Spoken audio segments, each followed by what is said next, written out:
আসসালামু আলাইকুম।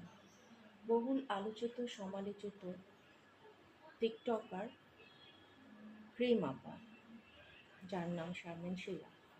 শারমিন শিলা আপাকে আমি ব্যক্তিগতভাবে চিনি না, তবে তার টিকটকের ভিডিওগুলো দেখে আমার কাছে মনে হয়েছে উনি নিতান্তই নিরীহ, অত্যন্ত সহজ সরল একজন মানুষ। অত্যন্ত স্ট্রাগল, আত্মসম্মান বোধ করা একজন নারী, একজন মা, একজন পরিবারের অন্যতম আয় রোজগার করার ক্ষমতাধারী একজন নারী। আমি একটু আগেই ভিডিওতে দেখলাম, জাস্ট আধা ঘন্টা আগেই দেখলাম যে ওনাকে গ্রেফতার করা হয়েছে। বেশ কিছুদিন ধরেই ওনাকে নিয়ে অনেক আলোচনা হচ্ছিল তার সন্তানদের উপরে নিরীহ নির্যাতনের ব্যাপারে। আমার মনে হয় উনি যা কিছুই করতেন না বুঝেই ভিউ বাড়ানোর জন্য এই ভিডিওগুলো করতেন। তার জন্য উনি অনেক অনুতপ্তও হয়েছেন, অনেকের কাছে ক্ষমা প্রার্থনা করেছেন, বিভিন্ন মাধ্যমে উনি আমাদের কাছে বারবারই ক্ষমা প্রার্থনা করেছেন। তার একটু বোঝা দরকার ছিল যে সোশ্যাল মিডিয়াতে কতটুকু করা যাবে কি করা যাবে না। আসলে ওনার হয়তো এই জ্ঞানটুকুই নেই। উনি এতটাই সরল একজন মানুষ, যার হয়তো অনেক কিছুই অজানা।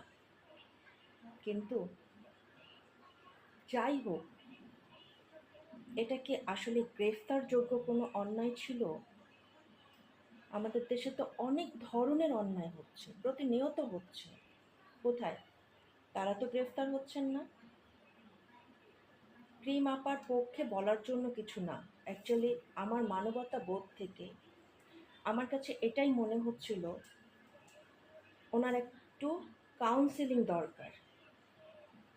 অ্যাজ এ ডক্টর আমার কাছে এটাই মনে হয় যে উনি মানসিকভাবে বা শারীরিকভাবে নিজে খুব একটা শান্তিতে নেই, যার কারণে অন্যকে বিনোদন দেওয়ার জন্য, একটু হাসানোর জন্য বা সামান্য ভিউ বাড়ানোর জন্য সোশ্যাল মিডিয়া, টিকটকে বিভিন্ন রকম পাগলামি সূচক ভিডিও করে থাকেন। উনি আসলেই শারীরিক বা মানসিকভাবে পরিপূর্ণ সুস্থ বলে আমার মনে হয় না। এর জন্য তাকে গ্রেফতার করতে হবে।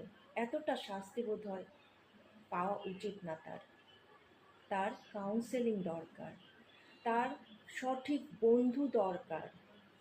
তাকে সাহায্য করার জন্য সবাই এগিয়ে আসুন, অর্থনৈতিক সাহায্য নয়।